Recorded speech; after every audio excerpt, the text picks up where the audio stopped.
বন্ধুরা আসসালামু আলাইকুম, সবাই কেমন আছেন? আপনাদেরকে নিয়ে আসলাম বাংলাদেশের ঐতিহ্যবাহী জেলা মুন্সিগঞ্জ সিরাজদিকান। মানে বাংলাদেশের খাবারের চাহিদার যে অন্যতম একটি জিনিস খাদ্য, সেটা হলো আলু। নিত্য প্রয়োজনীয় জিনিস, প্রতিদিনের জিনিস যেটা দরকার আমাদের, সেটা হলো আলু। বাংলাদেশের একেবারে 60-70% আলু এই মুন্সিগঞ্জের আলু দিয়ে বাংলাদেশের মানুষ চলে। মিনিমাম 60%।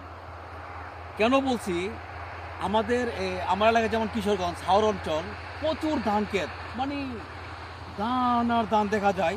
আর মুন্সিগঞ্জে আসলে সিরাজদিকান বেশি করে ভাই শুধু আলু ক্ষেত। দেখেন কত সুন্দর আলু ধরছে, আমি আপনাদের একটু দেখাই।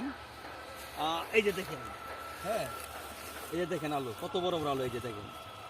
হ্যাঁ, আলু অভাব নেই, বড় বড় আলু তুললে এই যে দেখেন আলু। হ্যাঁ, লাল আলু রেখে দিলাম। এরকম টন কা টন, হাজার হাজার লাখ লাখ টন আলু এই মুন্সিগঞ্জে উৎপাদন হচ্ছে।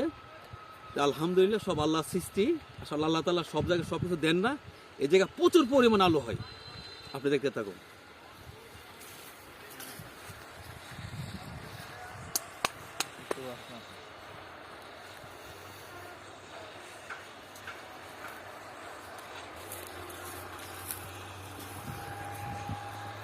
এই যে দেখেন আলু, এই যে আলু উপরে বাইসা আছে, কতগুলো আলু, এত পরিমাণ আলু ধরে এই জায়গায়।